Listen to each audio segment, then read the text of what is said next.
You and I are constantly bombarded by misinformation from politicians, celebrities, and media personalities who demonize guns and gun owners. Their accounts are contrary to my experience as a responsible gun owner, a retired police officer, and a professional competitive shooter. I have listened to their lies and I've taken their punches, but I refuse to stay silent any longer because I know a lot of women who have something to say and they won in the game. They're ready to play offense with the truth. The truth is, we all want the same thing: to protect ourselves, our families, and to be safe in our communities. The DC Project is a nationwide grassroots organization made up of women from every demographic. We come from all different walks of life, but we are united in preserving our Second Amendment rights. As we share our experiences, we push back against gun control lies and oppose those who demand our rights be restricted. As an immigrant from Venezuela, I saw how easy it was for freedom to die. My family and I watched tyranny destroy our home. In Venezuela, the media, celebrities, and politicians repeated the same anti-gun messages until people found it normal and acceptable to give up their freedoms. The reality is, none of it is normal or acceptable.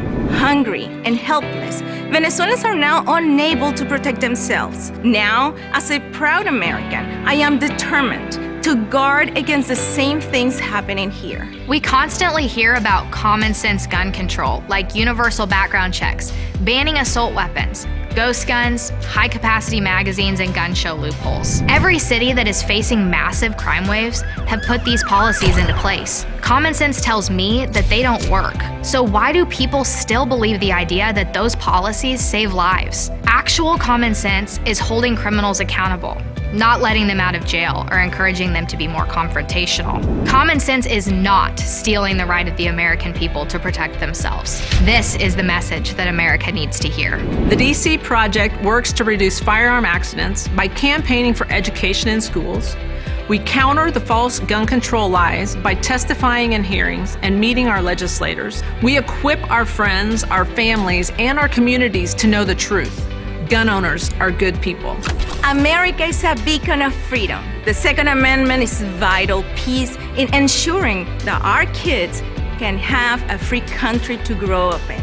We stand with the lawmakers who support the Constitution, and we provide armor from the attacks by the gun control lobby. Join the DC Project today. Become a member, donate, or subscribe to our newsletter for updates on how we educate, advocate, and preserve our Second Amendment rights for generations to come.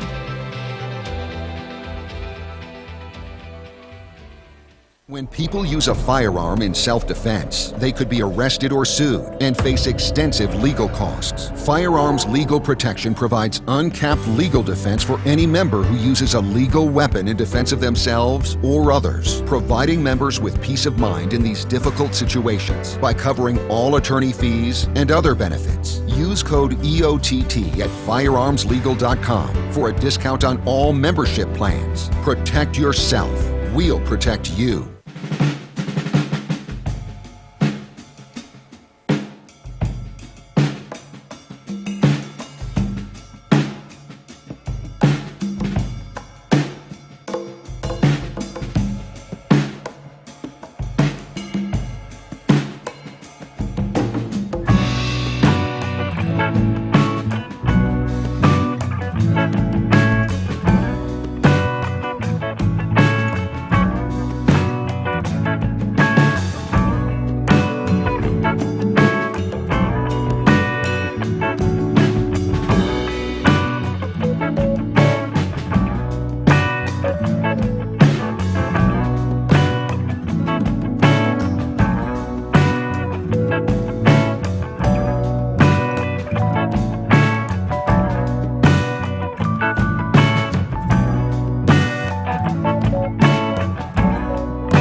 the radio bullseye and the home for everything Second Amendment, concealed carry, the latest gear, reciprocity, legislation, the right to self-protection, and it shall not be infringed. This is Eye on the Target Radio with your hosts, Rob and Amanda. Hey there, everybody. If you're watching on any of the multimedia stuff, you're going to notice that it looks a little different. We, for the first time... I got the perfect spot. Yours looks like you're in a cage with all that. Well, I am. Okay. But for the first time, we are actually in Dallas, in the Salem Radio News, in the studio, as opposed to in our studios in Ohio or in a hotel room somewhere where we're in a parking lot. Talking on our cell phone, trying to well, that only happened once or twice. You know, that's not my fault, man. So we came to Dallas for Gun Rights Policy Conference, and let's just say it was amazing. And then as it wrapped up, we're like, okay, countdown. We've got 2.5 hours to get over to the studio, get set up, and ready for the next thing. Though I have to say, Rob says lunch was a while ago. Well, lunch didn't happen. Breakfast was a while ago. So, and he is very, very lunch oriented. Well, I think we left early this morning for breakfast because Charlie wanted to hit the Waffle House. It's 10 miles away. And so then we came back and we missed lunch altogether. And so I'm running on like 2 bags of M&Ms with peanuts or something.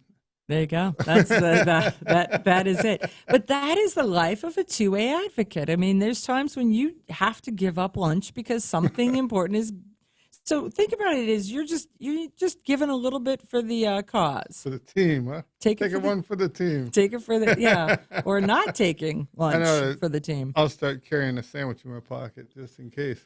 Okay, speaking of carrying a sandwich in the pocket, one time we were doing a concealed carry fashion show, and there's all these people, and they're all so proud of themselves, and they're strutting the catwalk, and they're demonstrating their stuff, and they're showing all their stuff.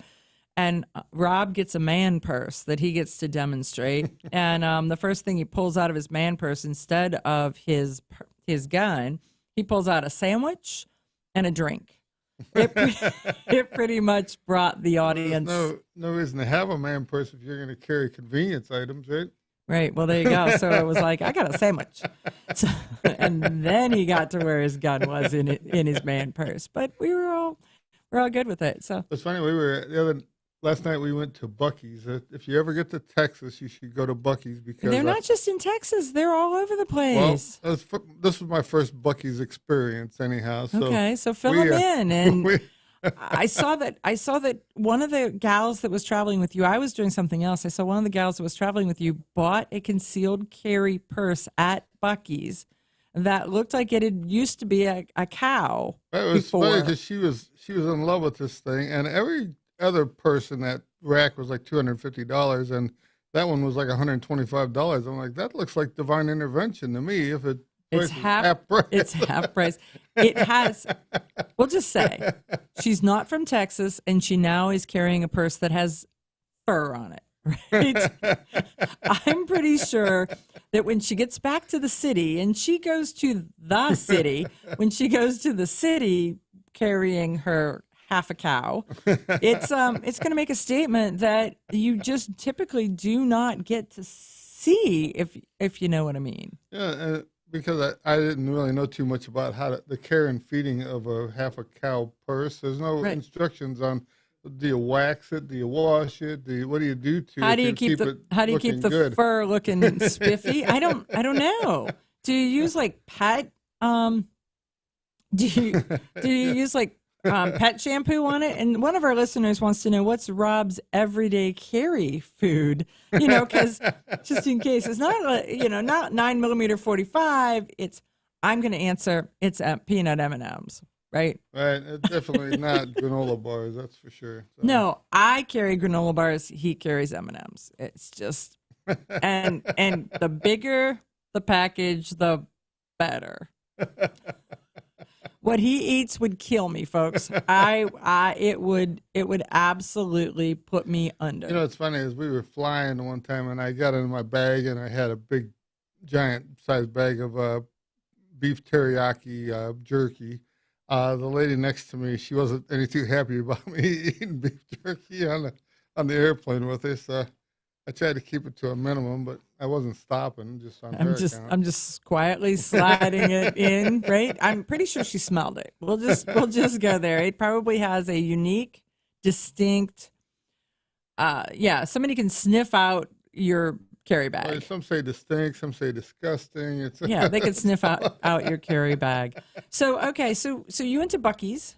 You bought a concealed carry purse. and some Bucky nuts, I think they call it. Bucky nuggets. Nuggets. Okay. I saw that they had a whole line of Targets. Did you go to see the Targets? Well, they had Target. They got everything in there. The place is huge. It's like it's like a sportsman's store with Alice's restaurant with a beaver on the front cover. You can get anything you want at Alice's restaurant. And Bucky's is pretty much the same way. Okay. They even had a big brass beaver out front you can take a picture with. So I didn't see you posing with the beaver. Charlie told us about it. We didn't go outside to look for it, and then as we were driving around the building, we seen it out there. But by then we had kept Holly in the car long enough. She wasn't. We didn't have to fight her to keep from getting selfies with that back there. Okay. So this is one of the things that you were doing at GRPC was road tripping to Buc-ee's, but you also, I mean, we drove here. We were started out as a trip. It was kind of funny because we started out on the trip going to Walmart to buy tools because I signed up for a Polymer 80 build. That's where I was going with this. And this wasn't a road trip to Buc-ee's. It just was a side trip to Buc-ee's. They had there's three different locations they were going to. I needed to go to Walmart, and then we had to go and get some Dallas cheerleader pom-poms for the one girl daughter, and then we were going to Buc-ee's as the thing. We'll just say that 2A advocates are very multifaceted. Then it was like an indecision all around. Nobody could make decide whether we were going to Buc-ee's first or to the Dallas cheerleaders thing. Or, since none of us are from around here, we didn't know if there was what was closer or farther or anything. So. Well, and what were the rules, right? So, okay, so you picked up all the stuff that you needed for a build. It was kind of funny because we went to Walmart, and I had bought a drill earlier, and it didn't come with a charger. So we took it back to Walmart, and luckily we chose that early because we got there. It was 8 minutes till they were closing their service desk, so I wouldn't have been able to trade my drill in for. And so it wasn't that you bought the wrong drill; it was that someone had liberated the extra supplies out of the box, and you didn't look at it. I didn't think to look. It looked like it was all sealed up, so I. So a battery-powered drill without the charger and a battery is not going to do you a lot of good for more than about 5.5 minutes. So. But why did you need a drill? Well, the way at a hotel, the way that Polymer 80 kit is built, you have to have a flat bottom set of cutters, kind of like a set of side cutters for wiring and that, and you have some plastic columns you have to cut off, and then there's some notches for like where the mainspring rides underneath the barrel. You got to cut that channel out pretty far, and then either try to file it or Dremel tool it till it's a little bit rounded in the bottom of the hole. And then once you get that, then you can fit it into this little fixture. And then it's got a couple holes you have to drill. And you drill from one side halfway through, then you drill from the other side halfway through so that your hole is somewhat in line with each other instead of it being crooked or okay, got it. And then you start putting it together. I'd already been inside a Glock a couple dozen times, so it wasn't really hard for me. So I built a Glock 26. I'd say it probably took 25 minutes total. So there was a whole group that was lined up doing it, and so it was kind of funny watching. But from the fastest I probably could have done it faster had I not been just laughing at Charlie and So from the fastest to the slowest, in totality, it was an hour and 15 minutes for the guy who was helping to kind of coach people through different steps because there's no instructions in the box that tell you what parts go where. So if you've not been inside of a Glock before, you don't know which pins or which pins, and then the parts kits come for like a 17, a 19, a 26 altogether, and you only use some of those parts on this model, other parts in this model.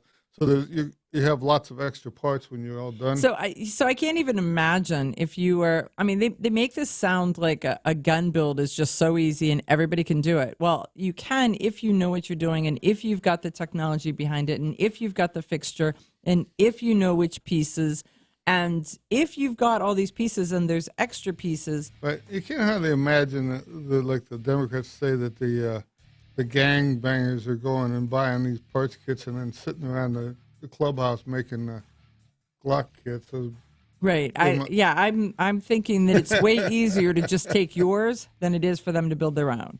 So, folks, we're doing all this from the studio. We will be back right after this, but it's pretty exciting. See ya. Okay, you ask yourself, who is this Realize Firearms Awareness Coalition, and what do they do?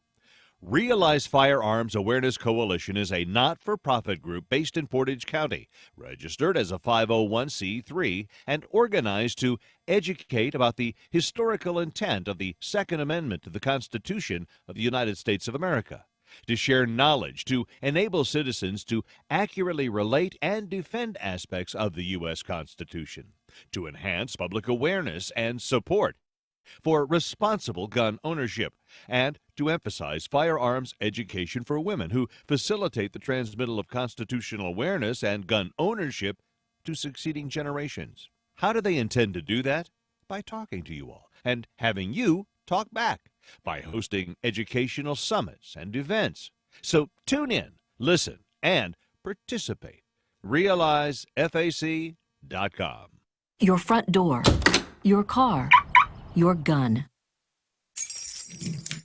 Safety is a habit. Gun safety and responsible storage are no different, and the best way to help prevent accidents, misuse, and theft. Cable locks help keep firearms secured. Learn how to get a free firearm safety kit. Visit projectchildsafe.org. If you have a firearm, own it, respect it, and secure it. Brought to you by the National Shooting Sports Foundation and the Bureau of Justice Assistance.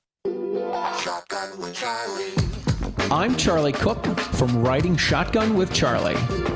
Conversations in the car about gun safety, freedoms, and even a few laughs. Imagine you're in the back seat listening to an intimate chat with me and my passengers as we drive all around the country. Listen, watch, and subscribe to the Riding Shotgun with Charlie YouTube channel and podcast.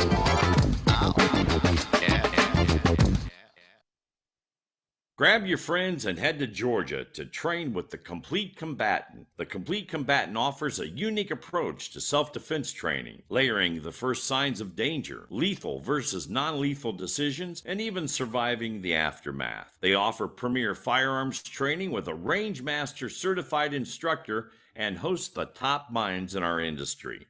See the courses offered on thecompletecombatant.com. That's thecompletecombatant.com. When people use a firearm in self-defense, they could be arrested or sued and face extensive legal costs. Firearms Legal Protection provides uncapped legal defense for any member who uses a legal weapon in defense of themselves or others, providing members with peace of mind in these difficult situations by covering all attorney fees and other benefits. Use code EOTT at firearmslegal.com for a discount on all membership plans. Protect yourself. We'll protect you. Ladies, ever wish you could find a brand that understood the difference between feminine and functional? A brand that didn't make you choose between looking good and looking tough. Check out offhandgear.com, a brand designed by a gun girl / mom that closed the gap to give you feminine, durable, functional gear. Offhandgear.com, the brand that gets you.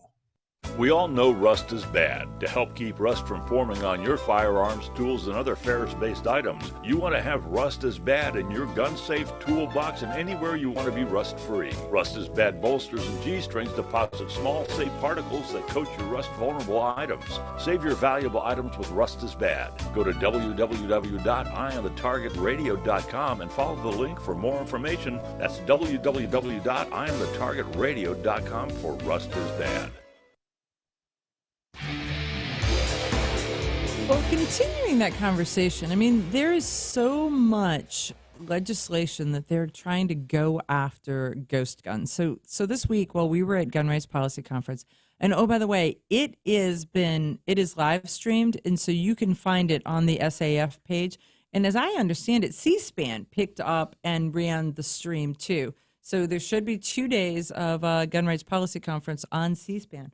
But in that conversation, I mean, they were talking about, the different states and where they're going after ghost guns and how they're using the term ghost guns and how why they. Up until January 1st of 1969, they didn't have to put a serial number on a gun. Right. So they all were potentially, they put manufacturing serial numbers on some just so they could keep track of what was moving through their factory. But in a lot of cases, they reuse the numbers over and over and over again. Right, some of them were just a build number, so they could, when they took it apart to glue it, they had all the same numbers to put back together again, so they could ship it out the door. Well, there for a while, I thought I was so special because I had a Stevens favorite that was a B007, and I thought, oh well, look at this! Look how early in the manufacturing process this is, because it's 26 letters plus 7, or 26 numbers plus 7 numbers. So it was really early in the, Right, except for they used A batch and then 1 through 999. Right, but it still was still like 1,007 guns. Right, I thought. Was that the batch in 1894 or 1895 or 1896 or 1897? I didn't know that. 1917 or 1923. Shut up. I didn't. Yes, exactly. But I didn't know that. I thought I was special until you disabused me of that notion. If you think you're special, then you are special.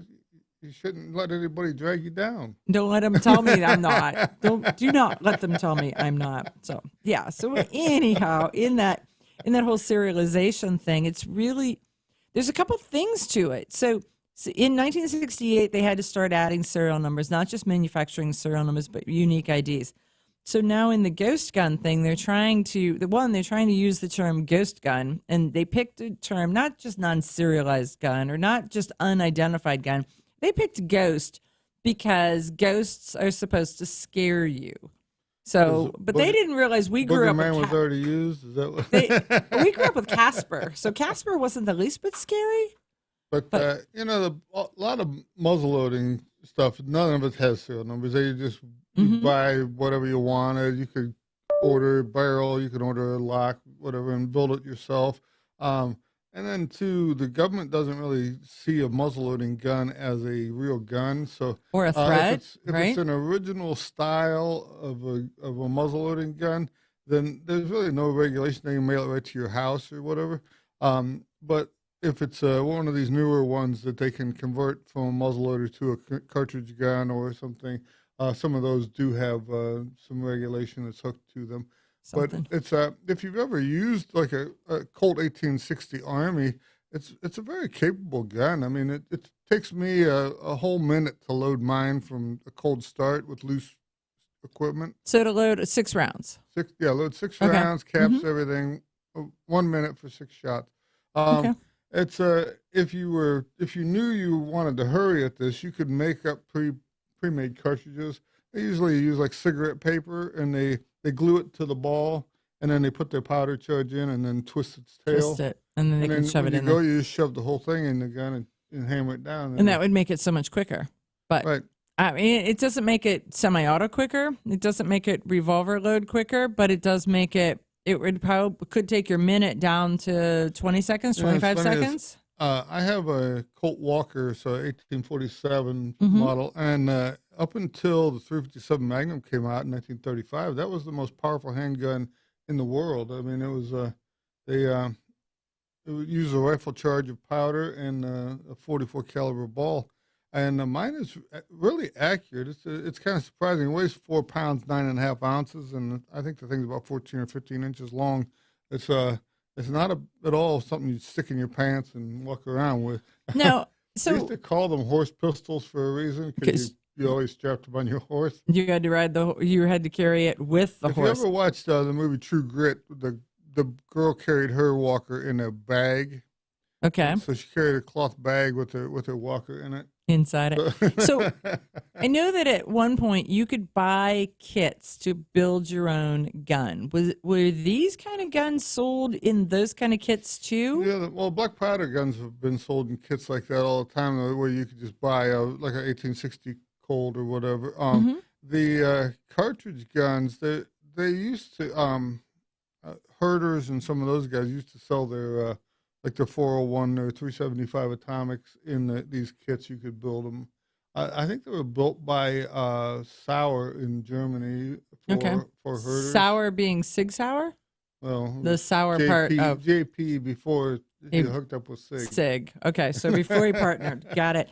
So right now, when they talk about ghost guns, I heard somebody call them self-made arms. And it was like, wow, that makes so much more sense in defining what it really is. If you're mechanical, I mean, somebody built that gun from the first part. I mean, Browning, we would build one in a couple of days for somebody. Okay, so he was extremely mechanical. The rest of us are human. I mean, you've already seen one, so how much trouble would it be for you to visualize your way into making something? I don't know that I could look at one and build one just like it sitting beside it on the table. So don't use me as an example.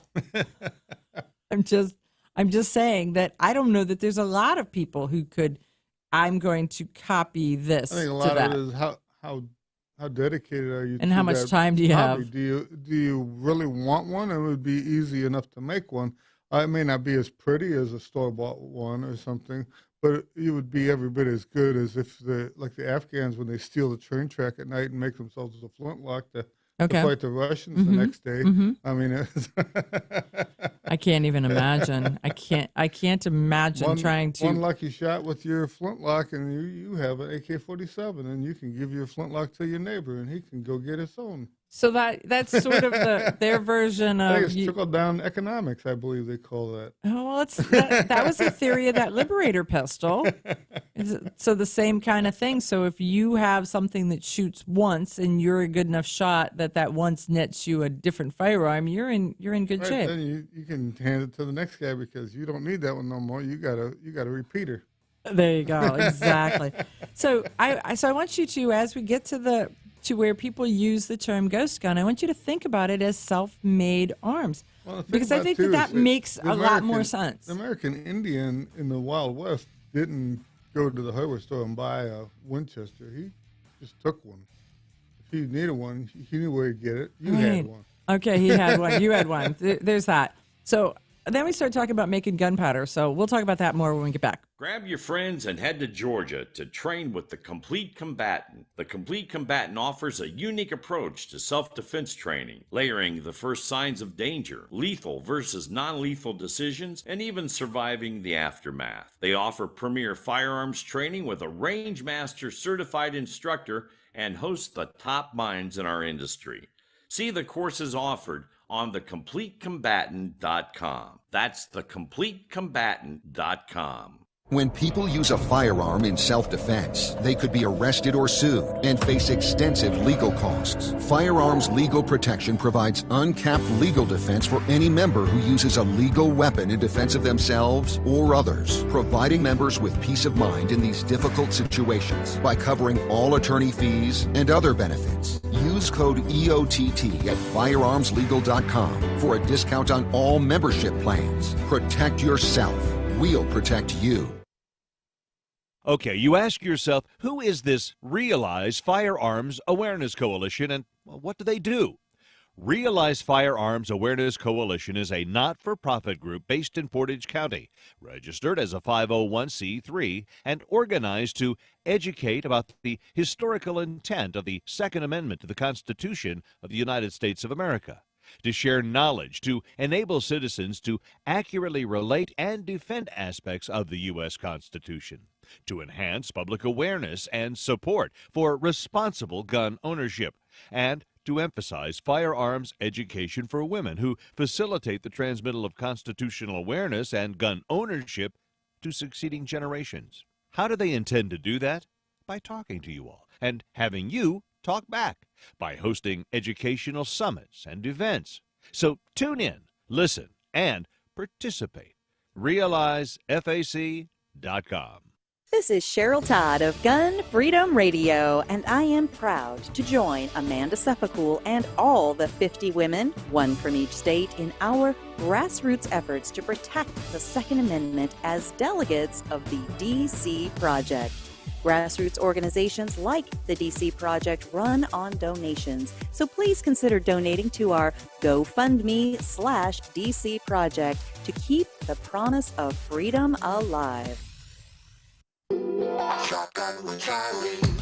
I'm Charlie Cook from Writing Shotgun with Charlie. Conversations in the car about gun safety, freedoms, and even a few laughs. Imagine you're in the back seat listening to an intimate chat with me and my passengers as we drive all around the country. Listen, watch, and subscribe to the Writing Shotgun with Charlie YouTube channel and podcast. Ladies, ever wish you could find a brand that understood the difference between feminine and functional? A brand that didn't make you choose between looking good and looking tough. Check out offhandgear.com, a brand designed by a gun girl / mom that closed the gap to give you feminine, durable, functional gear. Offhandgear.com, the brand that gets you.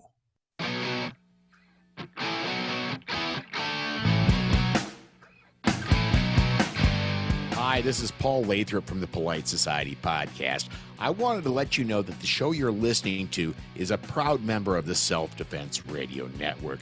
You can check out all the shows on the network by going to selfdefenseradio.net or tune in for more on Self-Defense Mondays on Karma Radio, krmaradio.com. Hey, wow, we are back, and so it is so much fun to be in studio as opposed to being in our home studio. It just feels a whole lot more. Time's going a lot faster for some reason. A whole lot more professional. Is that it? I barely get a chance to crack a joke, and so time for the commercial. Time for the commercial break. so this week, well, you were. I mean, we not sat through. I mean, that sounds like it was painful, but it really wasn't.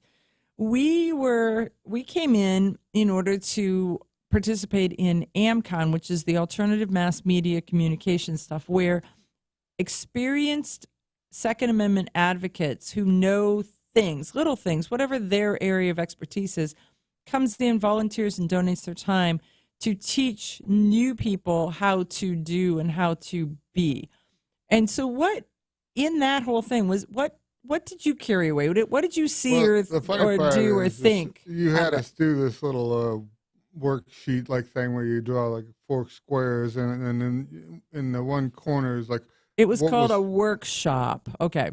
Anyhow, it was like, what's holding you back? And I would say probably 60% of the people in that room said me was the thing that was holding them back. So they said that you were holding each one of them back? Because, man, I was like... They were holding themselves back. Oh, I thought they got to know you. See, right? Only you blame me for holding me back. Everybody else, they got no excuse. They got their own. They don't have their own Rob. Is that it? Okay. But it was like me was number one. Money was right there at the top, and then time seemed to be. Right. And some of it I see is like we talk. I don't know it all. You don't know it all. We just talk together about different things, and I fill in my spot. You fill in your spot.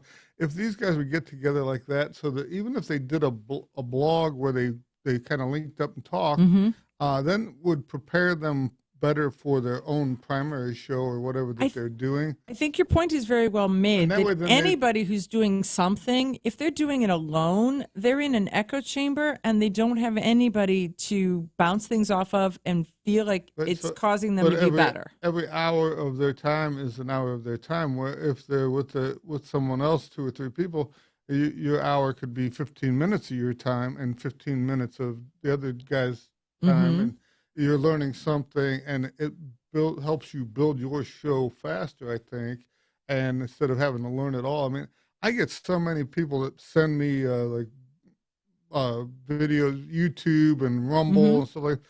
I'd spend 20 hours a day watching videos trying to get the content out of it. I much prefer when they send me something that's in print because I can zoom through it and get what I need out of it instead of some of these guys, they talk so slow and then they take so long. And then they're going to build up to it, and it's like, stop it. Like 2.5 times speed, and it's still so slow. Yeah, I use I was like, I push it till I get the little ball, and then I slide it over till the picture matches what I think I should be. Because I'm with you. There's a spot where some people who create content, they've got 15 seconds of content in 5 minutes, and it's like, get to the build point. The suspense of it. Like, I don't need the suspense. I need the Yeah, get to the crescendo here, kids, because there's a point there somewhere. Find it. Yeah, it's but there's so much stuff. I mean, like I said, it comes at you from every different angle, and you can't just. I mean, you watch the regular news on TV, you don't really hear anything. Everybody always says to me, "Well, where'd you hear that from?" I'm like, "My tinfoil hat guys sent me this stuff," and I get more news from the tinfoil hat guys sometimes 3-4 weeks ahead of everybody else. The funny part is that all of us Rob had to do a speech this week, and so he had to be on a panel, so it wasn't really a speech, but he had to talk a little bit. And so we had to write a bio about him. And so they wanted to know about Rob. So we included in there that he wears a tinfoil hat in his bio. So it was kind of cute. It's funny because I mean, even they are always on Alex Jones's case about everything. But Jones has never lied to you. If you listen to any of his stuff, he may have been 3, 4, 5 months ahead of time from everybody else. But the rest of the news cycle caught up and told you the same story Jones had told you months beforehand. He may have a whole different spin on the what and the why and the where. Right, but like I say, it isn't like he's blatantly lying to you. There's got to be some little bit of truth in what he's saying, if not a lot of truth that hasn't come out all yet. Yeah. But that's the thing is, how do you get through all that? And you got to listen to 5 different. And how do you find the nugget of truth in amongst all? I mean, in my mind, it's kind of like you're going down through. It's the Las Vegas Strip, and so there's a sign you're looking for, but there's a whole lot of other stuff that's just flashing by and getting your attention and trying to get you to look here, look there when you know what you want or what you're looking for. Well, 2-3 weeks ago, the Germans in their parliament or whatever their law firm thing is called, come out and said that on the 24th was going to be something that was so amazing you were going to be able to say for the rest of your days where you were at when you heard this shocking news. The tinfoil hat guys said it wasn't going to happen on the 24th. They said the 26th. Nothing shocking really happened, but the 26th is the day that gas line blew up in the Baltic. So it was something. I mean, it may be that it's going to be shocking, but it didn't shock us that day. It may take a while or something. Take us a while for that, or maybe they expected a way bigger boom. And that thing, you don't know if you're going to meet the little green man. You don't know what the next thing is. But if it was indeed talking about that oil line or whatever, the gas line, why would whatever, it be shocking? I don't know, but maybe they thought that when they blew it up, it would blow up like cartoon blow up as opposed to poop and bubble, right? I don't know. Or maybe it would set Putin off and he would blow up everybody just for entertainment. You know how it is. When you're a wild man with a nuclear weapon or something. I think I've heard that. I think an undependable wild man with nothing to lose. So one of the things that I heard this week when you're talking kind of Russia and Putin and all that was they were talking about the Ukraine and guns and the gun buybacks. And so in the gun rights policy conference, I mean, in different conversations, different places, there were different cities that were holding gun buybacks with the intent that they were then going to ship those guns to the Ukraine. Did you pick up on all the problems that there would be associated with that? Because you can't just take a gun. You can't, because during World War II, we took everything. We sent it to the English. The English gave it out to old men. Right, but that was before 1968. That was before 1986. That was before all of the restrictions, the ITAR, the EAR, all of those restrictions that we have put in place. So you can literally you have you not be legally allowed to do this, but bingo, it's possible. There too is, what are you going to do when you give somebody a gun made out of a 1x4 and a car antenna that shoots 22 Magnum ammo with a rubber band, the one shot? You mean because of the buyback? Yeah. And that's exactly my point. Is they're like, we're going to get all these great guns for this buyback, and most of the guns that they buy back, one, they didn't own them in the first place, but it's not really a gun, or it's sort of a gun, or it's a antenna gun. Well, back in the 50s, they used to make them out of antennas, called them zip guns, and now you can make a shotgun out of some black pipe at the hardware store. It takes a couple minutes, and so they were paying way more than the pipe cost. Okay, you're not putting the instructions together out there, are you? I'm just going to say that that's probably something that we do not want to be affiliated with. You writing the instructions. If you got the chrome pipe, though, you have a chrome shotgun then too. So. Step away. Step away. So no, but my point is that there were organizations who were like, Russians are bad, Ukraine is good, we're going to give them all these guns. You know what your point should be is that they should have had a gun in the first place and shouldn't need to take mine from me to do. If you're born on the planet, you should come with a brand new gun. I mean, they make them every day. Some way to defend yourself. Here, look at what I bought the baby. Okay, so this is, if the baby takes care of it, it'll last him his whole life. So am I going? So the question is, am I going cheap? Is the baby getting a 22, or am I going 9mm? For common use. Well, am I going long gun? If you go with something small like a 22, that will last him his whole lifetime. Because when you get old, you don't like the recoil in my house, so you go back to the 22 you had when you were a kid, and then you still got birthdays. So when you turn 16, you can get yourself a 22. When you get 10, you get a new shotgun. When you get married, you get like his and hers stuff. Well, I don't disagree with you that everybody ought to have a way to protect themselves, protect their homes, and all of that. I just think it's crazy that the same government who says that we don't need guns is going to buy our guns and ship them over to the Ukraine, irregardless of the laws that they've already put in place, to people and just randomly, willy-nilly give them out. I mean, there's like, what part of this picture does not? They're not bad. They don't feel bad about someone having a gun. They just don't want you having a gun. That's exactly it, and it's so sort of right up there. They feel bad that they don't trust you.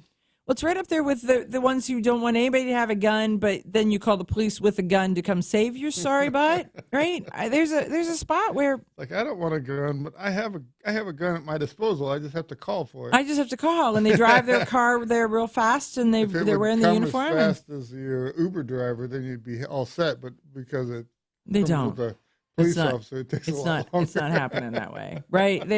So I just don't. They should put Domino's in charge of the gun. I mean, what do you got, 5 minutes or something? Or you got to... I don't know. It used to be 30 minutes. I think it's not ring. 5. I need my gun. Send it right over. Send it over. Yosemite, something. I don't know. This is the same group of people who have disarmed Yosemite Sam. So what do you got? Our cartoons can't have guns. We can't have guns, but we're going to ship them to the Ukraine.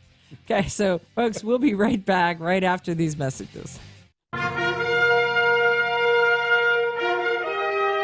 Honest citizens like you protect themselves every day. We talk about it every week on the Self-Defense Gun Stories podcast. Were these gun owners lucky, or did they have a plan? How should we defend the people we love? We discuss recent examples on the Self-Defense Gun Stories podcast. Put us in your pocket.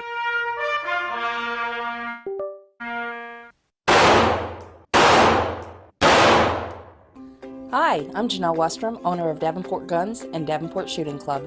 At Davenport Guns, we do so much more than sell firearms. We advocate for increased personal safety and security, not just for you, but your whole family and community. Go to davenportguns.com to see our online inventory and browse videos, articles, and things we just find entertaining. Sign up for our newsletter to learn more.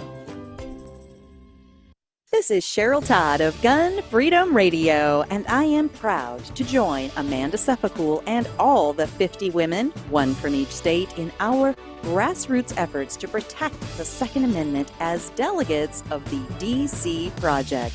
Grassroots organizations like the DC Project run on donations, so please consider donating to our GoFundMe/DC Project to keep the promise of freedom alive. Ladies, ever wish you could find a brand that understood the difference between feminine and functional? A brand that didn't make you choose between looking good and looking tough. Check out offhandgear.com, a brand designed by a gun girl/mom that closed the gap to give you feminine, durable, functional gear. Offhandgear.com, the brand that gets you. Okay, you ask yourself, who is this Realize Firearms Awareness Coalition, and what do they do? Realize Firearms Awareness Coalition is a not-for-profit group based in Portage County, registered as a 501c3, and organized to educate about the historical intent of the Second Amendment to the Constitution of the United States of America, to share knowledge, to enable citizens to accurately relate and defend aspects of the U.S. Constitution, to enhance public awareness and support for responsible gun ownership, and to emphasize firearms education for women who facilitate the transmittal of constitutional awareness and gun ownership to succeeding generations. How do they intend to do that? By talking to you all and having you talk back, by hosting educational summits and events. So tune in, listen, and participate. RealizeFAC.com. Shotgun with Charlie. I'm Charlie Cook from Writing Shotgun with Charlie. Conversations in the car about gun safety, freedoms, and even a few laughs.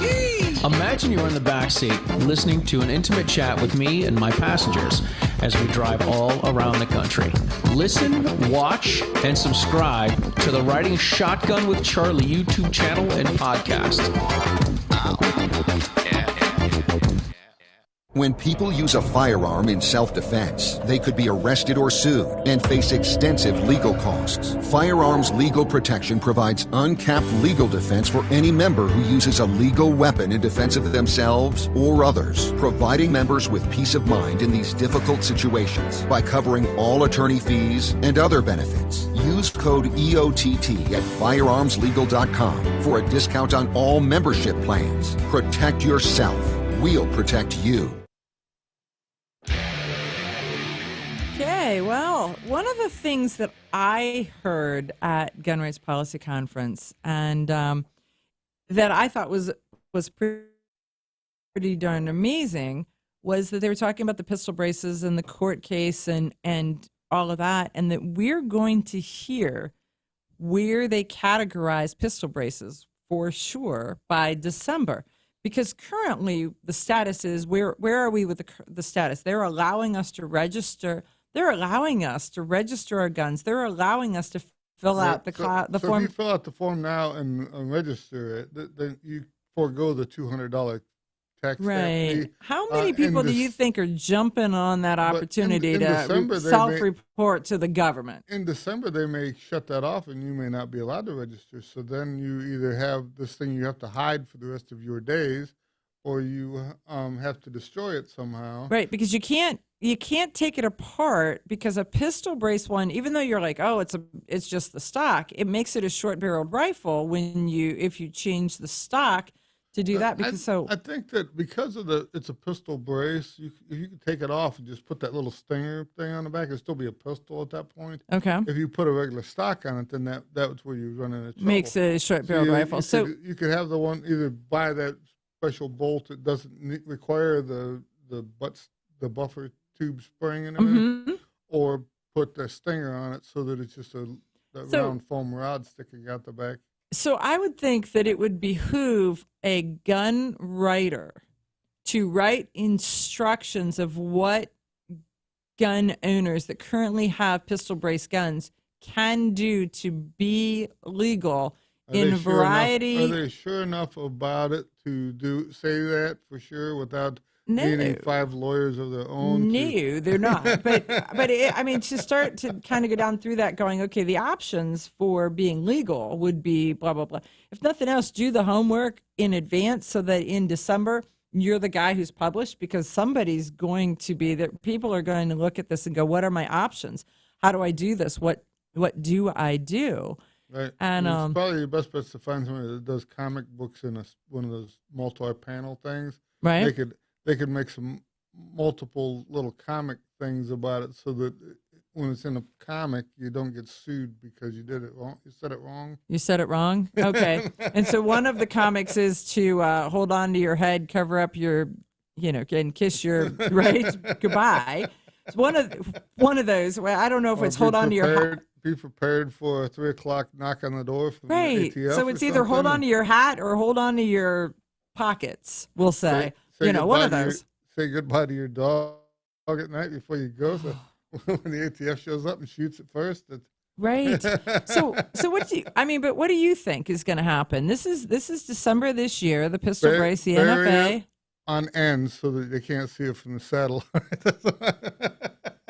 Post hole digger and a VCI bag. Is that what you're saying? And then leave yourself a nice debris field of trash all over top of it so that the metal detector doesn't pick it up either.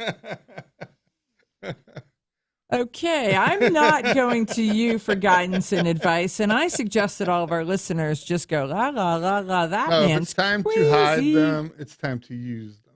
Right. And shoot for the face. That's Okay.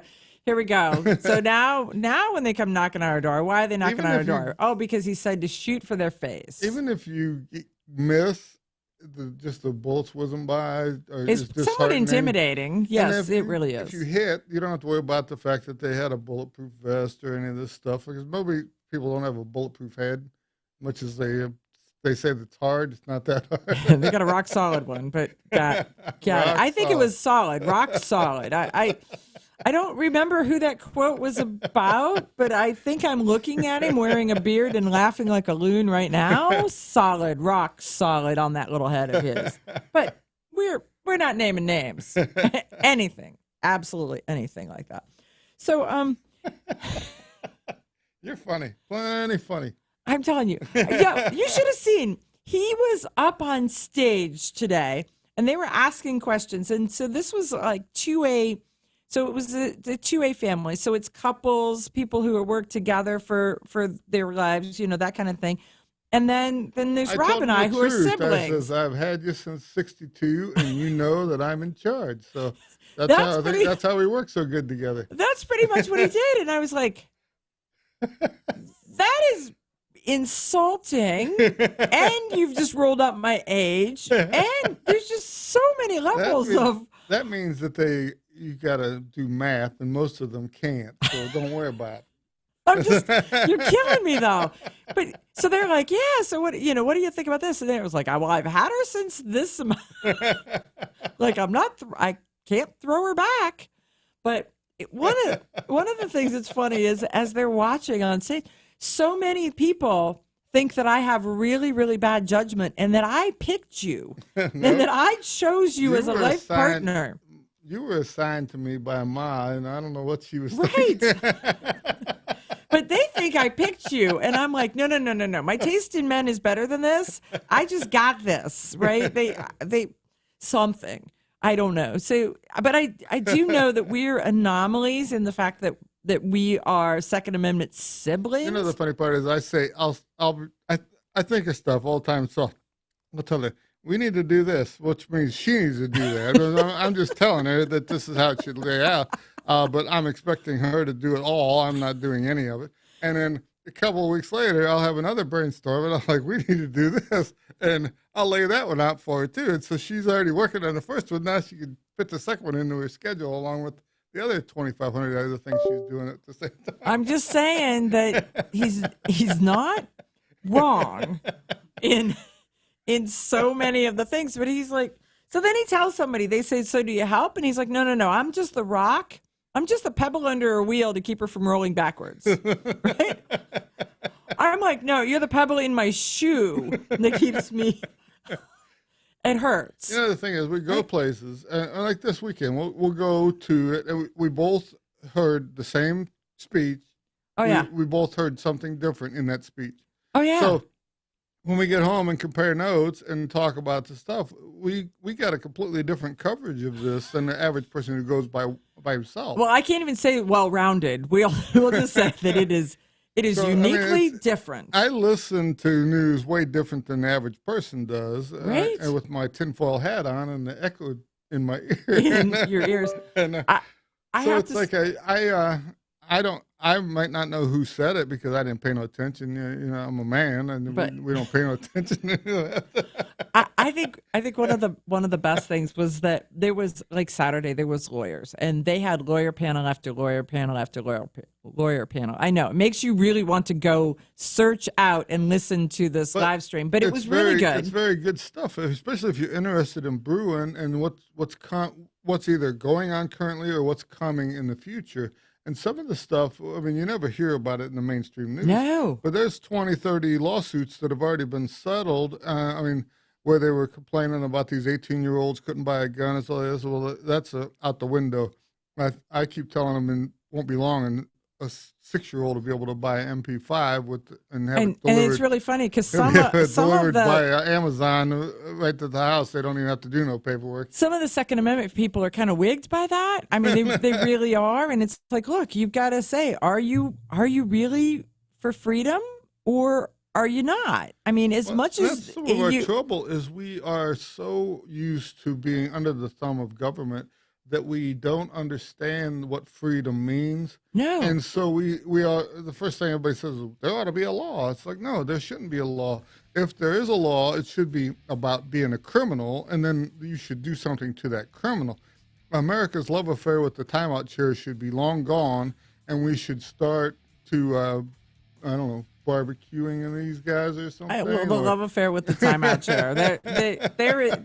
There's that, but it's so darned interesting in what you heard versus what I heard. How many children have gone through school and that right now that have never been paddled? They've never even been scared with the paddling. I mean, I've been laid out to where I mean. Justifiably so. I'm just saying. Some of my skin was dried out from the breeze of that paddle. I'm just saying. You guys have heard him. It was justified when he got paddled. So when we come back, we're going to talk a little bit more, and we'll talk a little lawyer humor. Okay, you ask yourself, who is this Realize Firearms Awareness Coalition, and what do they do? Realize Firearms Awareness Coalition is a not-for-profit group based in Portage County, registered as a 501c3, and organized to educate about the historical intent of the Second Amendment to the Constitution of the United States of America, to share knowledge, to enable citizens to accurately relate and defend aspects of the U.S. Constitution, to enhance public awareness and support for responsible gun ownership, and to emphasize firearms education for women who facilitate the transmittal of constitutional awareness and gun ownership to succeeding generations. How do they intend to do that? By talking to you all and having you talk back, by hosting educational summits and events. So tune in, listen, and participate. RealizeFAC.com. When people use a firearm in self-defense, they could be arrested or sued and face extensive legal costs. Firearms Legal Protection provides uncapped legal defense for any member who uses a legal weapon in defense of themselves or others, providing members with peace of mind in these difficult situations by covering all attorney fees and other benefits. Use code EOTT at firearmslegal.com for a discount on all membership plans. Protect yourself. We'll protect you.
concealed carry, the latest gear, reciprocity, legislation, the right to self-protection, and it shall not be infringed. This is Eye on the Target Radio with your hosts, Rob and Amanda. Okay, so we're back. I forgot to tell you all that I won the Defender of Liberty Award for 2022. So it's pretty cool when a group of your peers looks at the work that you do and says, "Look at this. It's pretty darned amazing." So I didn't get nothing. I know. How I just figured I had to put that out there since they know that I got challenge coins and you haven't in the past been able to secure any of those either. Shut up. So we'll just say that we're headed to Gunsight, and I'm pretty sure that though the last time I came home from Gunsight I had a challenge coin, this time I'm not gonna, because I'm gonna take been practicing.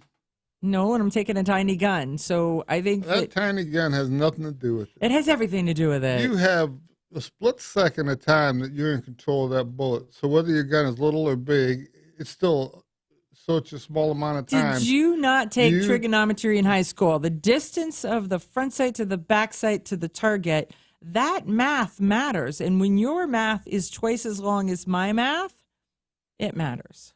I don't think so. I think that you're it's wrong. more about the feng shui of the inside of your head that makes the bullets have the inside of my head is just fine. My bullets have a specific gravity, and so as soon as I shoot a bullseye, the rest of the bullseyes just zoom right in there because they're pulled in through the black hole of success.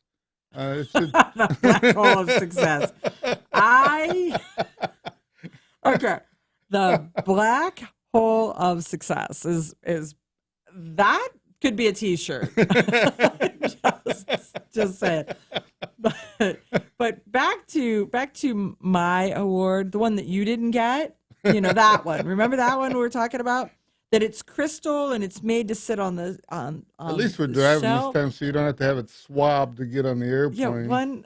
Yeah, one day we were I won an award a couple of years ago, and my suitcase was so full, absolutely so full, that there was no room to put it. I don't think so. I think she just wanted to carry it so everybody got to see it all the way. I mean, if you're going to travel for 1,200 miles, you might as well show everybody on the way. And see my award. See my I got award. this crystal baseball I'm carrying with me. It will not fit in my suitcase, and I'm going to take very good care of it. And so I'm carrying my crystal baseball, as he calls it, and he's carrying a bag of M&Ms. We're just saying, very suiting as to who's doing what with what for what. So that you can tell how dependable I am, since everybody knows it's all about peanut. It's a bag of M&Ms.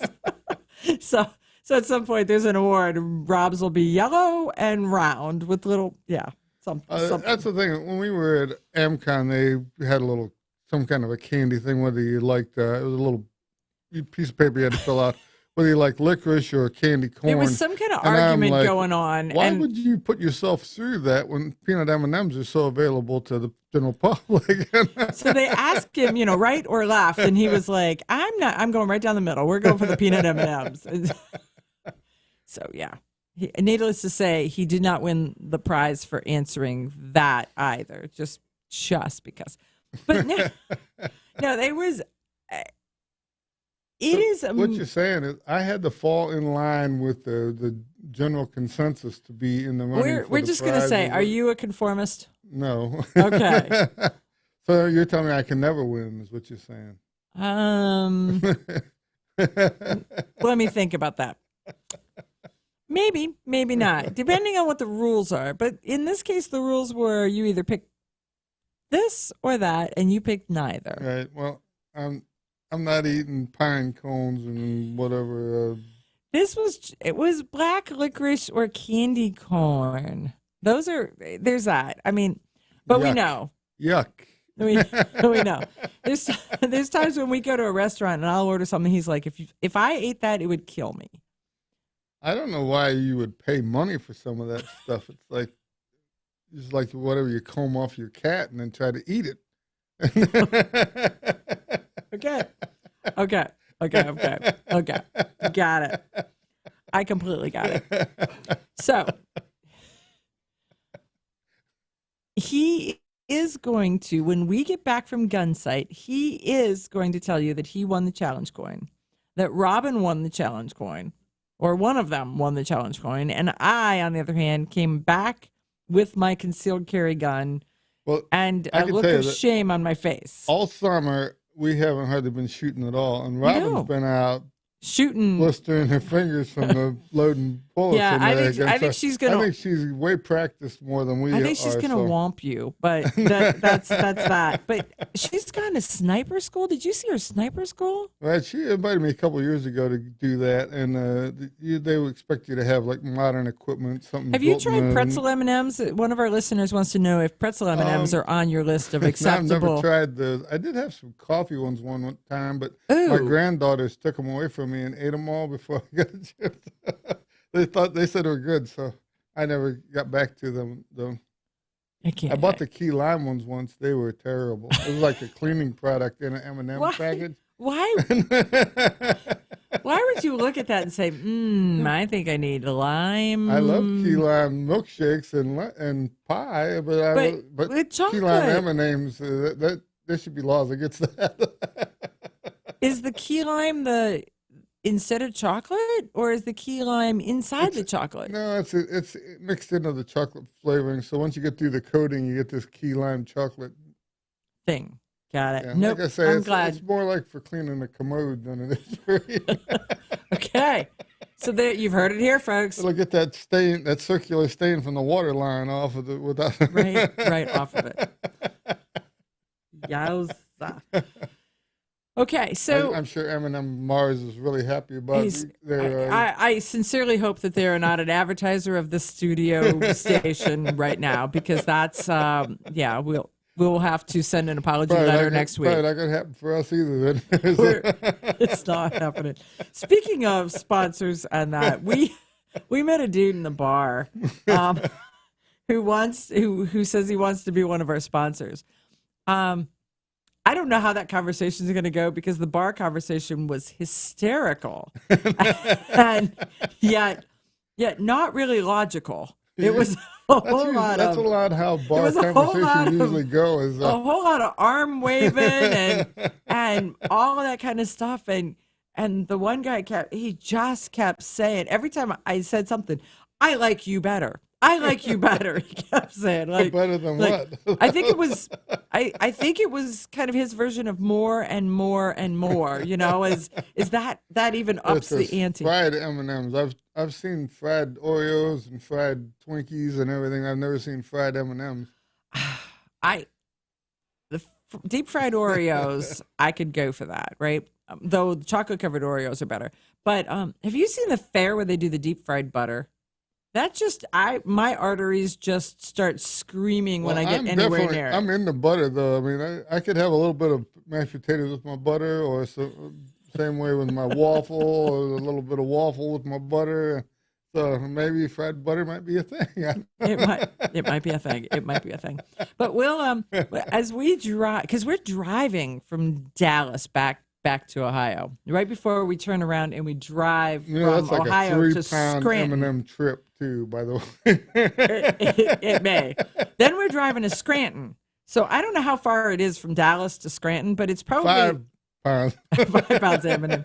It was probably because I drove from Lansing to Ohio to Dallas to get here. Well, it's just the other side of Pennsylvania. So if you go the longest way you can possibly through Pennsylvania, you get to right where you're going to the Tommy Gun Warehouse. To the Tommy Gun Warehouse. So if you're somewhere in that vicinity, think about the Tommy Gun Warehouse next weekend, because it should be. They have a pretty good show out there. We've been going for quite a few years. We really enjoy it, and there's a lot of things happening. Last year we came home with a tiger stripe Tommy gun, in chrome. It was, you can't get a lot better than that, right? There was a guy there that had a big display of brown besses that were original stuff that he had collected. He must have had 25 of them in the thing with every different manufacturer. At the Tommy Gun Warehouse? Yeah. Where was he at? He was in the tent with the main stage, but behind the in the back corner of the tent. Basically, for some reason, they had kind of hid him in there, but I got to see all of his. I missed that. I saw the art. I didn't get to see that. So yeah, I'm just saying that as a pro-gun advocate, it's pretty hard on my car right now. That's all I've got to say, and maybe pretty hard on my keister. So the combo of it, and my credit card is moaning quite a bit too. So, but folks, we are everywhere right now. We're in the north, we're in the south, we're in the west. Well, it's funny. We're here in Texas, and then we're going east, and then back west again. Right, and then I go south. So we'll be back right after this commercial break.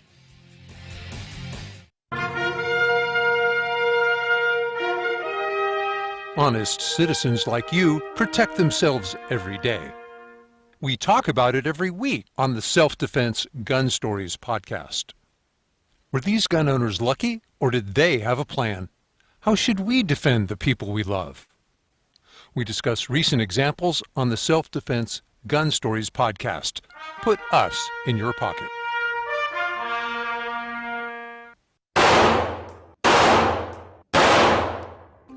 Hi, I'm Janelle Westrom, owner of Davenport Guns and Davenport Shooting Club. At Davenport Guns, we do so much more than sell firearms. We advocate for increased personal safety and security, not just for you, but your whole family and community. Go to davenportguns.com to see our online inventory and browse videos, articles, and things we just find entertaining. Sign up for our newsletter to learn more. Your front door, your car, your gun. Safety is a habit. Gun safety and responsible storage are no different, and the best way to help prevent accidents, misuse, and theft. Cable locks help keep firearms secured. Learn how to get a free firearm safety kit. Visit projectchildsafe.org. If you have a firearm, own it, respect it, and secure it. Brought to you by the National Shooting Sports Foundation and the Bureau of Justice Assistance.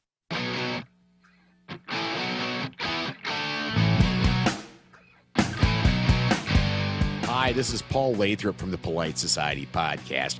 I wanted to let you know that the show you're listening to is a proud member of the Self-Defense Radio Network.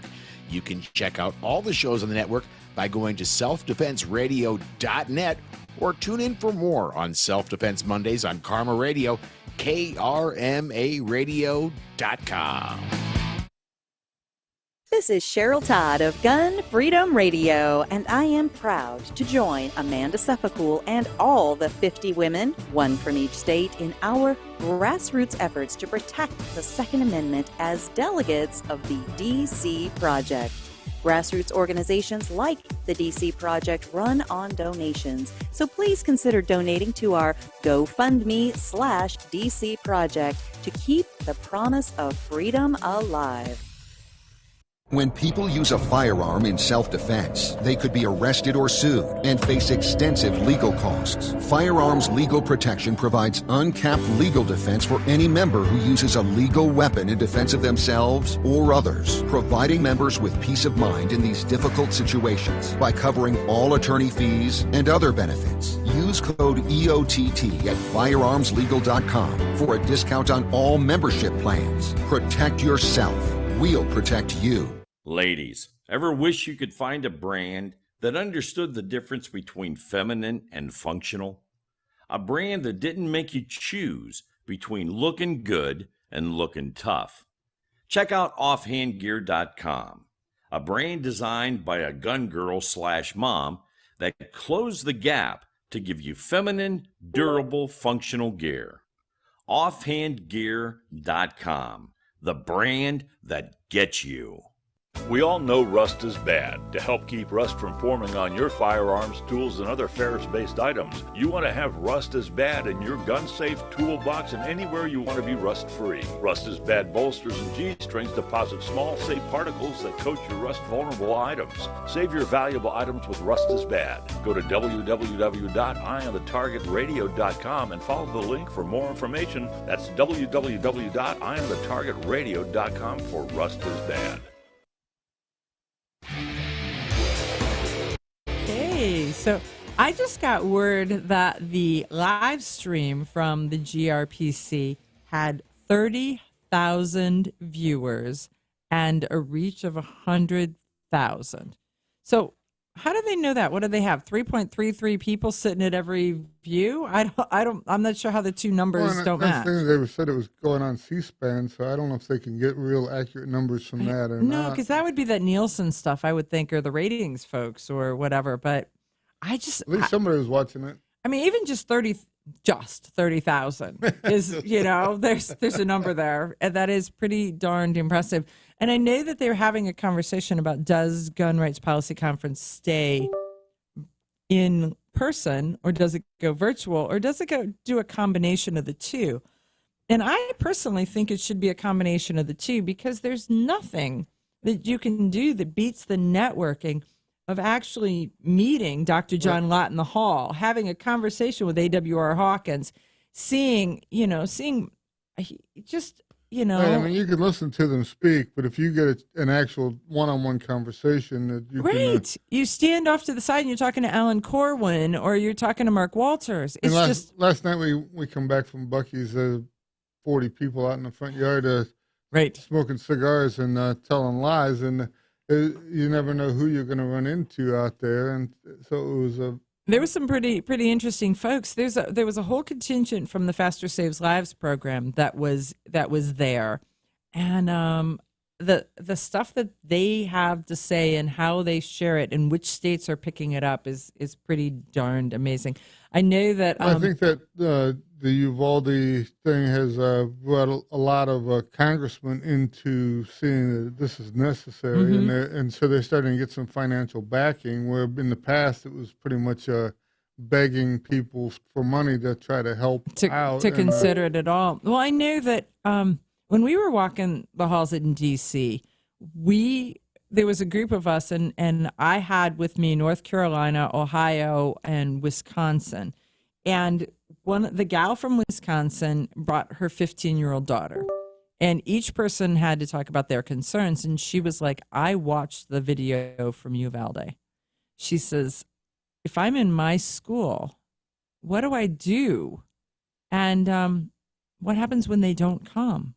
If there's nobody who comes to help? And there is nothing as heart-wrenching as hearing a 15-year-old say, what do I do when we call the police and nobody comes?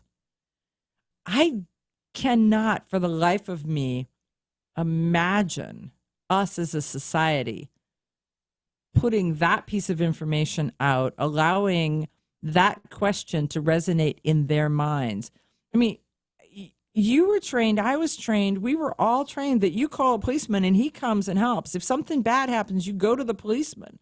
And for them to be able to sit there and go, if I call them, what happens if nobody comes? That is like the saddest statement. When I was a kid, in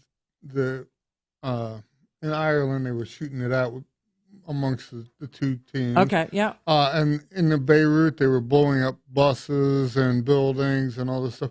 And we never thought it would come to us.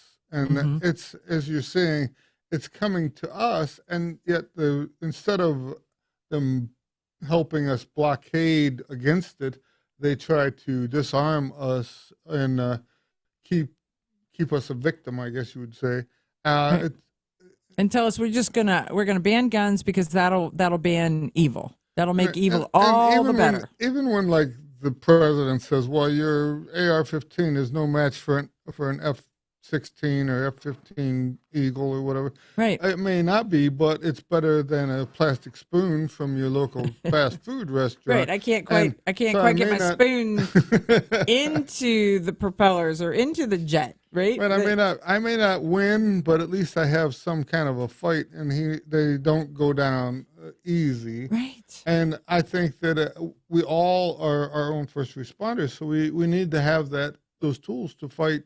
Well, and I think that's what Faster's about. And a lot of these stations that we are on, and we're on quite a few stations. A lot of these stations also carry Mark Walters' show. And I know a couple hours from now, he was too at Gun Rights Policy Conference. And he is bringing with him in the studio Jim Irvine. So I had talked to Jim. Jim is the Faster Saves Lives guy. And so they are going to be talking about Faster Saves Lives. And, we're here in Texas, and there was another famous time when they called for help and nothing came. And that was the Alamo? Yeah. So, right.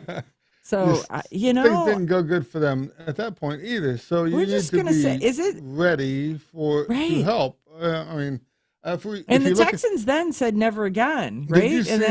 Did you seen where out in Nevada where they went after the rancher and everyone showed up to help him, and then they were up in Oregon, I believe, took over that park building and stuff like this, and everyone showed up to help. You could get by with a little help from your friends. You just have to. We have to think about this ahead of time, and we're strong as a group. It's just like individually, but I think that's one hornet's not much of a threat, but you don't want to smack the whole nest, right? I mean, right. Yeah, you can smack one hornet and stop it, but the whole nest, when you smack that, yeah, right. No, I agree with you.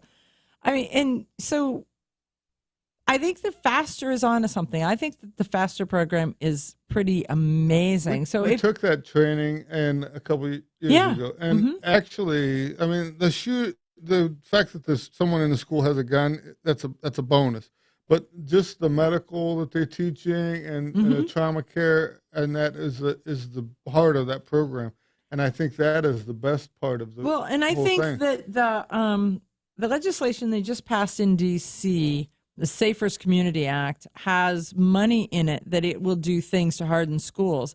And I think that money can be used for the medical portion of Faster, but I also believe that it has been written that it cannot be used to arm or train or do anything with firearms, is because if they have some Israeli Band-Aids, they have the tourniquets, they have every classroom how has to pack a wound and stop the bleed and all of those kinds of things. I mean, that's a big plus in the right direction. And if that funding does that, whatever money the states already have can then be shifted over to the firearms portion themselves. So I think that there's some good stuff that can happen with that.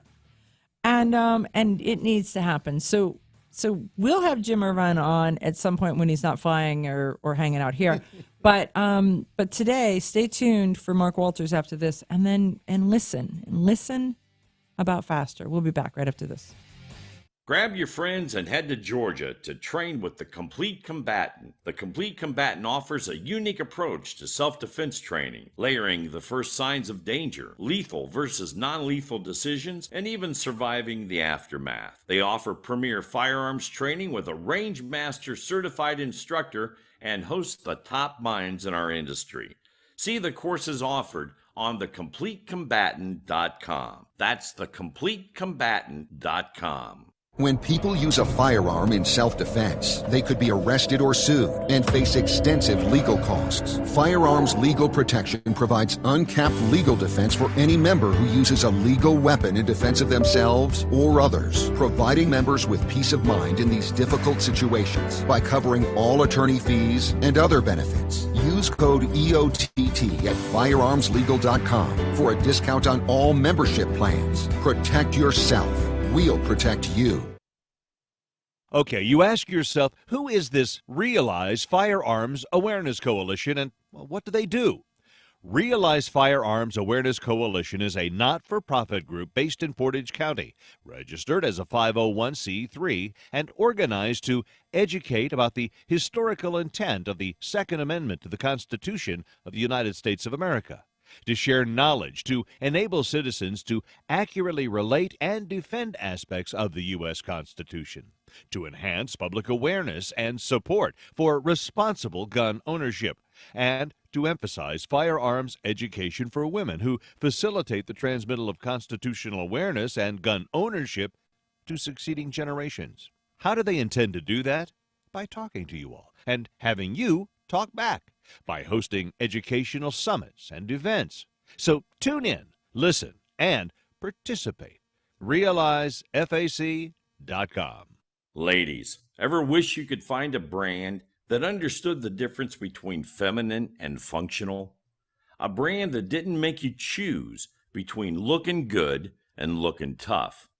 Check out offhandgear.com, a brand designed by a gun girl / mom that closed the gap to give you feminine, durable, functional gear. Offhandgear.com, the brand that gets you. We all know rust is bad. To help keep rust from forming on your firearms, tools, and other ferrous-based items, you want to have Rust is Bad in your gun-safe toolbox and anywhere you want to be rust-free. Rust is Bad bolsters and G-strings deposit small, safe particles that coat your rust-vulnerable items. Save your valuable items with Rust is Bad. Go to www.eyeonthetargetradio.com and follow the link for more information. That's www.eyeonthetargetradio.com for Rust is Bad. Your front door, your car, your gun. Safety is a habit. Gun safety and responsible storage are no different, and the best way to help prevent accidents, misuse, and theft. Cable locks help keep firearms secured. Learn how to get a free firearm safety kit. Visit projectchildsafe.org. If you have a firearm, own it, respect it, and secure it. Brought to you by the National Shooting Sports Foundation and the Bureau of Justice Assistance. Shotgun with Charlie. I'm Charlie Cook from Riding Shotgun with Charlie. Conversations in the car about gun safety, freedoms, and even a few laughs. Imagine you're in the back seat listening to an intimate chat with me and my passengers as we drive all around the country.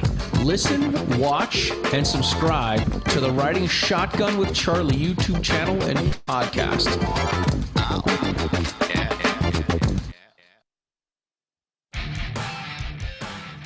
Okay, so we're back. But when you were sitting there and watching these different people, who were you looking forward to hearing their presentation, or what topic were you looking forward to the most in this? I'm most interested in this New York Rifle and Pistol Association versus Bruin. Mm-hmm. I mean, it's so far-reaching, and there's so many little tentacles of this. I can see 8 or 10 years from now, there's still be little things that this stuff is going to be firing off. There's so much stuff. I believe that it's pretty much rendered the ATF obsolete. We're not going to. Except they're still fighting back. So, Well, I mean, you heard Julianne say that because of Bruin, all of these people started to write all these other laws, and that in 7 days they'd passed laws that were. Well, you know, if they did something in 7 days, they already had it written. All they had to do is just change the name to from blank to write Bob in that spot or something. Something, because they can't do anything faster. It's already we hate you blank, and we you hate just you, Bob. Bob and Bob all the way down and hand it in. But it's okay. But yeah, nothing happened in 7 days. So if they already had it, they did it ahead of time. And the other part of the thing is, like I say, is that when you heard Thomas telling about this stuff, they had no place to go. So it's almost like the last little bit of where there's even you already killed a bee and he stings you anyways. This is what's happening. Is they're trying to put out so much stuff that even if they get 1 or 2 pieces of it, at least they get something, because after a certain date, they're no longer going to be able to issue they're that not getting stuff. any of So it. it's this is everything they have. We're just all in right now. Well, did and you they hear? Still lose. And they were struggling with some software issues with the screen, because I want to see this data. But did you hear Adam Kraut's conversation about the 18 to 20-year-olds? So there has been this attack against anyone under 21 years of age, and for some reason we've now drawn the line at 18, that about Second Amendment. And so there are lawsuits happening state after state after state, and now they're in the circuit courts. And he started naming, and he supposedly, in my mind's eye, there was a map that said which areas was the circuit courts stuff. I didn't see the map because he was just describing it, and the screen went black and twitched a little bit. But well, the NFA part of the 1934 Gun Control Act puts a limit on age at this point. Prior to that, there was no limit on age or anything, and and even in that, if your job required you to have a gun, you were supposed to be issued one either by your parents or by the employer at that point. So they were figuring on a juvenile needing a gun for some type of work that he was doing. Right. And so we can issue it to the 6-year-old to guard the playground. Is that what you're saying? There's his function. Right, but there again is the 6-year-old may be out on the tractor or with a team of horses or doing something else that he may need his gun for whatever, whether it's snakes or wolves or bears, whatever happens to be in the neighborhood. Lions and tigers and bears. Oh my! Well, wait, that's a different movie. Well, that's the funny is we live in an area where they don't have this stuff, but there's other areas where the things in the wild tend to eat you, and it's a. No, you're not wrong. I mean, that's sort of where the Kentucky rifle had to be redesigned because.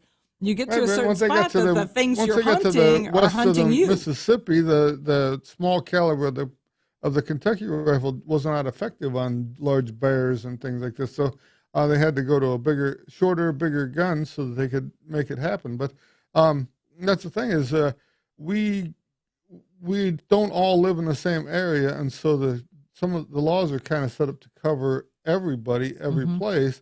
And but I think that. Because of the fact that in Clarence Thomas's thing, he said 1791. If it wasn't on the books in 1791, right. But have you seen so many people trying to redefine it to when the 14th Amendment was written? And it's like, so they're going into the I don't know what the day, 1859 or something. But some of that is trying to get into the Jim Crow stuff. So they're trying to get in right there at the Civil War era to try to pull in at least a couple of gun laws. And so I don't believe it's going to happen. I think that Thomas is going to clarify a lot of this stuff. I want him to. I mean, he's been quiet for so long, but man, when he started talking, said in this last one that there's a lot of things he's going to send to the lower courts to have straightened out, and then if they don't make it happen, he's going to revisit this. It's like, don't make me listen to this again. Yeah, there's a lot of things eye-opening about this, and like I say, some of these laws were just they put in place in certain times. The 1934 Gun Control Act was in place because the Tommy gun companies sent guns to South America via Roadway Express. Roadway Express lost the shipment to some criminals, and so these Tommy guns went out to Pretty Boy Floyd and to Capone and some of the other players in the thing, and they can link this guy's gun to this shipment and everything. So it's they know exactly how they got these guns. In response to the St. Valentine's Day massacre, they passed this NFA Act, and at the time, $200 tax stamp on this was a lot of money because a new Ford was almost $200. So. Well, it was actually a little bit more than $200, but it was still a substantial amount. So it would be a $50,000 stamp today, something like that. So if you equate it to a middle-of-the-road car. The funny part is you look at it, the criminal don't care because he sold it $50,000 to buy the stamp. He's using your money. The regular guy. The politician doesn't care because he's using your money. But the regular guy can't afford it because he didn't steal the money to pay for the stamp. So a law is only a law because they're going after the law-abiding, not against the criminal. And the little guy and the poor guy, not real criminals. I don't disagree with you there. If you can live your life without the intervention of a lawyer, you're going to be so much happier all the way through that. I mean, whether they're working for you or against you, it's not really working for you. They're not working for you. Okay. Got it. So I believe that they're going to peel this back using Bruin, and the first thing they're going to do is these 18 to 20-year-olds. So that's the first piece. And when they find the 12-year-old girl on a school bus with a 9mm in her backpack, they're going to roll it back to 12 years old because she's allowed to have that. She's got standing at that point for this lawsuit, however that lawsuit works. When they get to the 8-year-old who defended his house because somebody broke in and he used mom's rifle to fight off the burglars, they're going to roll back to 8 years old, and eventually it will go down to where it's something. So it's going to be interesting. That's going to be real interesting. So there's the age one. So then they're going to start to go after some of the other things. Well, right now you got to go in and fill out this 4473 form and do a background check. Well, there's no background check in 1791. There's no 4473 form. And I think that the second wave is going to be one of these VFW halls or something that found a machine gun or found something that was brought back as a war trophy, and they try to monetize it. But the NFA is going to go away, whether it does it through machine gun, whether it does it through sawed-off shotgun. They're going to have to find it in some case, right? So they really are. Well, there was a couple of years ago, one of the VFWs were wanting to put a roof on their building, and they had when they cleaned out the upstairs of the building, they had a Maxim, it was an 0815 machine gun. It was sent home from World War I. It actually had a brass tag on it that said that Captain York had liberated us from the Germans. So you keep saying it about Captain York, and most people don't know. They know the name Captain York, but they don't know. He was a sergeant at the time, but they don't know who York is. Anyhow, York was a sergeant in the Army. He was if you watch, there's a couple of movies about it. He was a conscientious objector. He finally ended up going to the war. He ended up taking a rifle and capturing, 300 or 400 Germans in one battle, mainly to keep them from shooting at his friends. It wasn't that he had a problem with the Germans. He just wanted them to stop shooting his friends also. Okay. But anyhow, he gathered stuff up. Well, in the meantime, he had gathered this Maxim gun and sent it back to the VFW hall. Mm-hmm. And then over the years, they had stashed it in the attic and with no paperwork. So when the 34 Gun Control Act come through, they had never got paperwork on it. There was no amnesty programs for it or anything. But they never got paperwork on it. One, because maybe not because necessarily they hid it, but because of you're sitting there right now looking at the pistol braces and going, are you going to get paperwork on your pistol brace gun, or are you just going to thumb your nose at the government and say, I'm gonna hold my breath and hope that they decide this way instead of that way? How many people have not heard that you needed to apply for a thing on your pistol brace? I mean, they did the shotguns, those rotary shotguns, in the 80s. You were allowed to buy them. Then all of a sudden you weren't allowed to buy them. Then you had to register them and stuff. So there's a ton of those out there that are in somebody's closet that they bought one at a gun show because it was cool, and then they never heard about the amnesty program. Yeah, they didn't so they know. never got paperwork on it. So now it's totally illegal, but then there's no way to license it. But we had somebody come to us one time when we were sitting there at a cocktail party, and they were talking about the fact that they had a gun that when they pulled the trigger, it fired multi-shots. And they were like, yeah, so we want to figure out what we can do to get it registered. And it's like, well, if it shoots multi-shots because it's supposed to, there is no getting it registered. You're not. If it fires multi-shots because it's broken, you could have it repaired. You could have it repaired. But if you can't have it repaired, it is still illegal, even if it's just broken. Anything that fires multi-shots that does not have paperwork is not acceptable and cannot continue the way the government has got it written right now. And anyone who's ever used a machine gun, it's not very effective.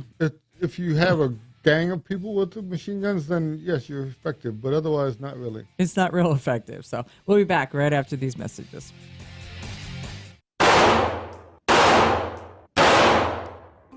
Hi, I'm Janelle Westrom, owner of Davenport Guns and Davenport Shooting Club. At Davenport Guns, we do so much more than sell firearms. We advocate for increased personal safety and security, not just for you, but your whole family and community. Go to davenportguns.com to see our online inventory and browse videos, articles, and things we just find entertaining. Sign up for our newsletter to learn more. This is Cheryl Todd of Gun Freedom Radio, and I am proud to join Amanda Seppacool and all the 50 women, one from each state, in our grassroots efforts to protect the Second Amendment as delegates of the DC Project. Grassroots organizations like the DC Project run on donations, so please consider donating to our GoFundMe/DC Project to keep the promise of freedom alive. Ladies, ever wish you could find a brand that understood the difference between feminine and functional? A brand that didn't make you choose between looking good and looking tough.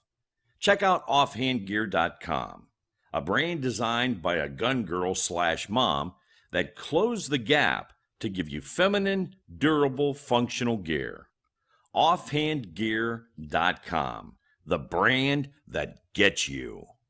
We all know rust is bad. To help keep rust from forming on your firearms, tools, and other ferrous-based items, you want to have Rust is Bad in your gun-safe toolbox and anywhere you want to be rust-free. Rust is Bad bolsters and G-strings deposit small, safe particles that coat your rust-vulnerable items. Save your valuable items with Rust is Bad. Go to www.eyeonthetargetradio.com and follow the link for more information. That's www.eyeonthetargetradio.com for Rust is Bad. Okay, you ask yourself, who is this Realize Firearms Awareness Coalition, and what do they do? Realize Firearms Awareness Coalition is a not-for-profit group based in Portage County, registered as a 501c3, and organized to educate about the historical intent of the Second Amendment to the Constitution of the United States of America, to share knowledge, to enable citizens to accurately relate and defend aspects of the U.S. Constitution, to enhance public awareness and support for responsible gun ownership, and to emphasize firearms education for women who facilitate the transmittal of constitutional awareness and gun ownership to succeeding generations. How do they intend to do that? By talking to you all and having you talk back, by hosting educational summits and events. So tune in, listen, and participate. RealizeFAC.com. Your front door, your car, your gun. Safety is a habit. Gun safety and responsible storage are no different, and the best way to help prevent accidents, misuse, and theft. Cable locks help keep firearms secured. Learn how to get a free firearm safety kit. Visit projectchildsafe.org. If you have a firearm, own it, respect it, and secure it. Brought to you by the National Shooting Sports Foundation and the Bureau of Justice Assistance. Grab your friends and head to Georgia to train with the Complete Combatant. The Complete Combatant offers a unique approach to self-defense training, layering the first signs of danger, lethal versus non-lethal decisions, and even surviving the aftermath. They offer premier firearms training with a Rangemaster certified instructor and host the top minds in our industry. See the courses offered on thecompletecombatant.com. That's thecompletecombatant.com. So I have to tell you, folks, that sometimes being in studio or being online, you get a whole different show experience than the one that you get when you're on the radio. So sitting at the house with the dog on my lap. Is that what there is that. There's times when there's that, but so if you are watching us on the radio, listening to us on the radio, that's one thing. If you want to see us in person, you want to see Rob get his beard trimmed to the first curl, because all of the 2A girls gave him advice as to what his beard length should be. It looks. I look like Santa Claus on the off season right now. You really kind of do. It's a real nice length right now, because he'd been looking a little rough, a little peaked. So now he's all nice and trimmed up. But you could see us on OpsLens, and so OpsLens is an on-demand TV station, and that you can see us on Facebook on the OpsLens channel. You can see us on your smart TV, Roku, Apple TV, Fire Stick, and you can. It's kind of like watching Howard Stern, though, because we're not doing anything besides sitting here looking at you, looking at us, right? But anyhow, all I can think of is that old Bob and Doug McKenzie and the Great White North from the Saturday Night Live skits. And that's it. He wants to be Bob and Doug McKenzie. I couldn't get you to do that. No. I'm just gonna say, No, you cannot. You are not calling me names, and you're not going to. Folks, do you not feel bad for me? Because you ought to feel bad for me, because this is so. Okay, he is just over the top. So what? Well, we get like a bottle A, and we put a mouse in it A, and then we can get the free beer A. No.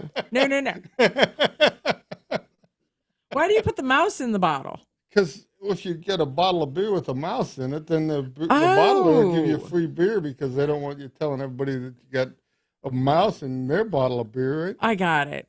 Okay. So it sounded like a solid plan in the 80s, anyhow. Oh my goodness gracious. So he does his stuff.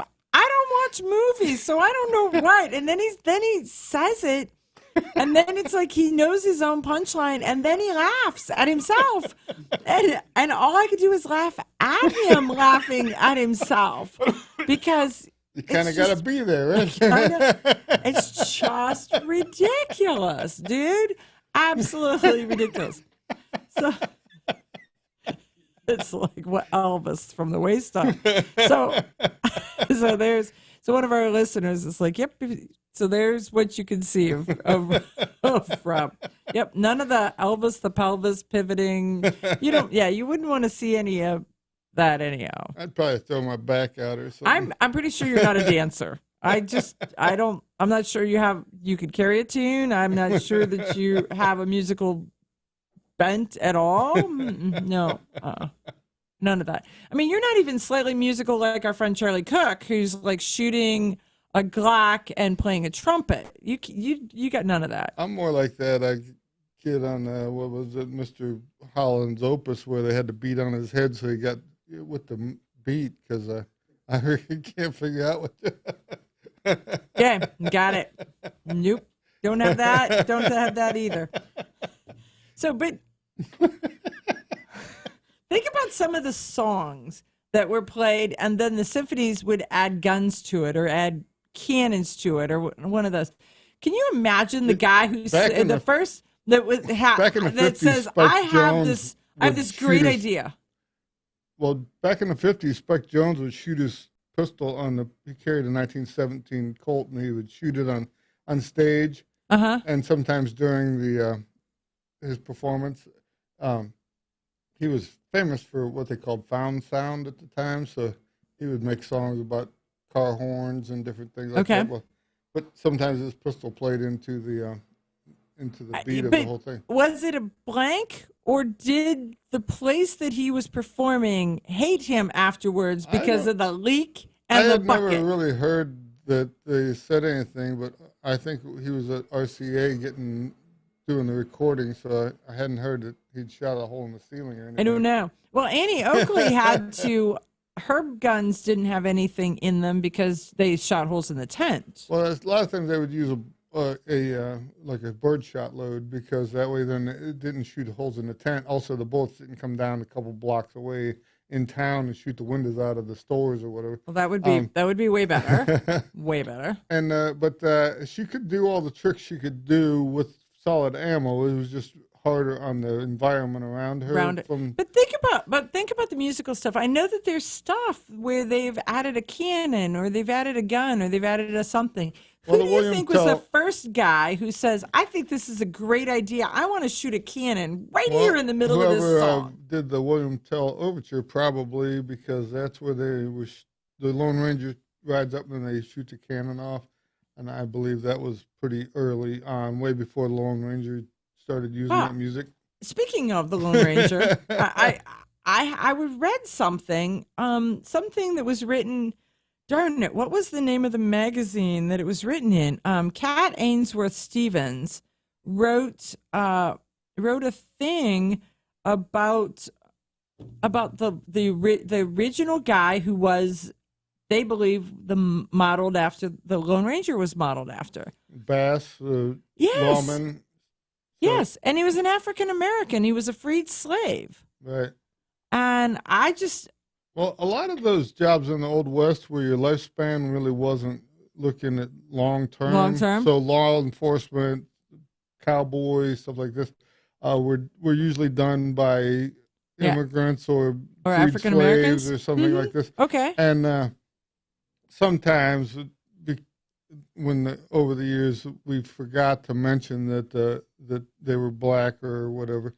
I mean, think how cool it is that when you're talking about the first casualty in the American Revolution was a black freeman on the bridge on the North Bridge on Concord. Okay. So but they don't tell you that. They just say that somebody was shot on the bridge. But they don't. Yeah. When I got to the spot where the Lone Ranger, literally the Lone Ranger was a black man. I mean, the 1950s would have a meltdown because they want their history back, right?